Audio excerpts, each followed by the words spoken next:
যে দলে যোগ্য দেশপ্রেমিক কর্মীরা পিছনের সারিতে থাকে, যোগ্যতা থাকার পরেও নেতা হইতে পারে না, যেখানে টাকা ছাড়া পদ পাওয়া যায় না, যেখানে টাকা দিয়ে পদ কিনতে হয়, নেতা হইতে হয়, যে টাকা দিয়ে নেতা হয়, এই টাকা ওয়াসিলের জন্য সে তো চাঁদাবাজি করবেই।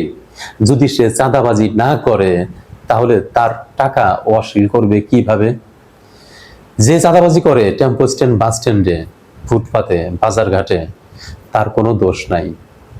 দোষ হলো তার যে টাকার বিনিময়ে পথ বিক্রি করে। কে পথ বিক্রি করে? যদি আমরা তাকে ধরতে পারি তাহলে কিন্তু সমস্যার সমাধান হয়। সব সমস্যা ওই সরিষাতে, ভূত বসে আছে সরিষাতে, কেন্দ্রে। আমরা এটা সবাই জানি। কেন্দ্র যদি ঠিক হইতো তাহলে দলটা ঠিক হইতো।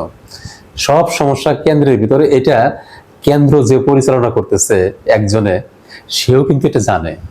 সে যখন এটাকে নিয়ন্ত্রণ করতে পারে না, তখন সে হয়তোবা অযোগ্য, নতুবা সেও এখান থেকে কমিশন পায় এই পদ বিক্রির। যদি সে দুর্নীতিবাজ হয়ে থাকে তাহলে এইখান থেকে এই চাঁদাবাজি, মাস্তানি দূর করার কোনো রাস্তা নাই।